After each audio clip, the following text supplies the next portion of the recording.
Hello दोस्तों, मैं आज आप सबको बहुत ही सुंदर चुटकुला कहरवा गीत सुनाऊंगी। कैसा लगेगा कमेंट बॉक्स में जरूर बताइएगा और अपना ढेर सारा प्यारा आशीर्वाद। हल्ला पूरा भइल बा बाजार, छोटी नाना दी बाजार, छोटी नाना दी। आजमगढ़ में आइल बा सोनार, छोटी नाना दी। आजमगढ़ में आइल बा सोनार, छोटी नाना दी।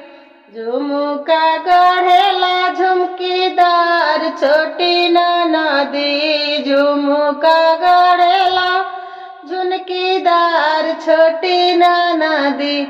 आजमगढ़ में आइल बा सोनार, छोटी नाना दी। आजमगढ़ में आइल बा सोनार, छोटी नाना दी।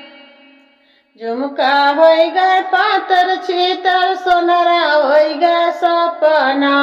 झुमका होई गए पातर छीतर, सोनरा होई गए सपना। अपन पियावा गुलरी के फूल, छोटी नाना दी। अपन पियावा गुलरी के फूल, छोटी नाना दी। हल्ला पूरा भइल बा बाजार, छोटी नाना दी बाजार, छोटी नाना दी। आजमगढ़ में आइल बा सोनार, छोटी नाना दी। आजमगढ़ में आइल बा सोनार, छोटी नाना दी। हरवा गढ़ेला पतियादार, छोटी नाना दी। हरवा गढ़ेला पतियादार, छोटी नाना दी। आजमगढ़ में आइल बा सोनार, छोटी नाना दी।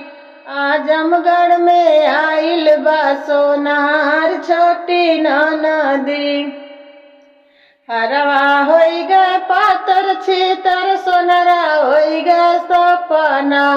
हरवा होई गए पातर छीतर, सोनरा होई गए सपना।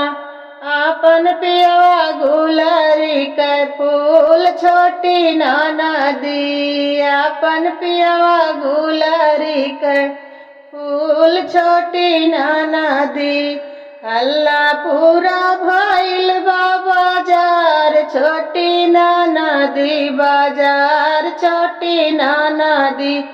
आजमगढ़ में आइल बा सोनार, छोटी नाना दी। आजमगढ़ में आइल बा सोनार, छोटी नाना दी।